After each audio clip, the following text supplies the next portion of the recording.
Bacteria are single-celled, prokaryotic microorganisms. They can be found everywhere on the planet. The ancestors of modern bacteria appeared on Earth about 3.5 billion years ago.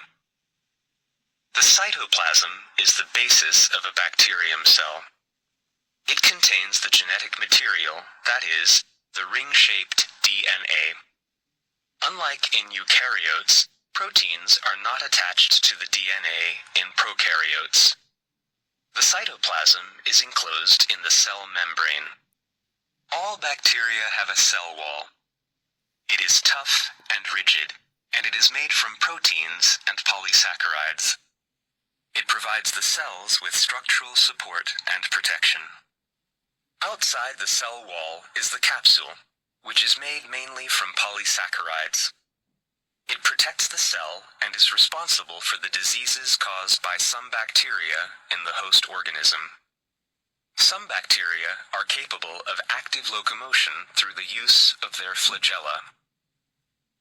Bacteria have an exceptional ability to adapt and reproduce, and this is why they are extremely widespread.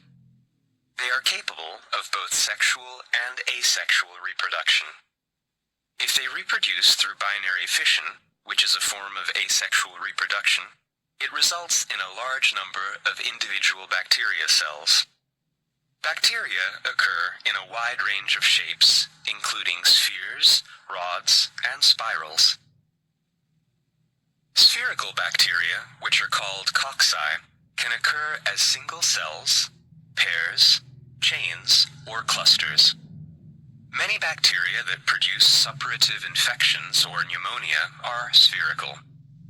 Gonorrhea is also caused by cocci.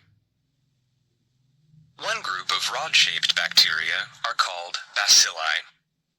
These can be harmless, such as the lactobacilli used in the food industry.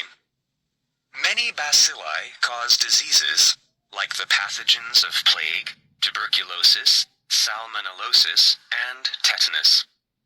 Escherichia coli, which is commonly found in the human intestinal system, is also a bacillus. Syphilis, Lyme disease, and leptospirosis are caused by spiral-shaped bacteria.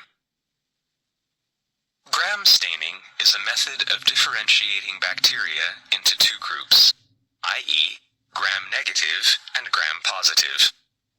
The basis of differentiation is that staining produces different results in the cell walls of different types of bacteria because of their different structure.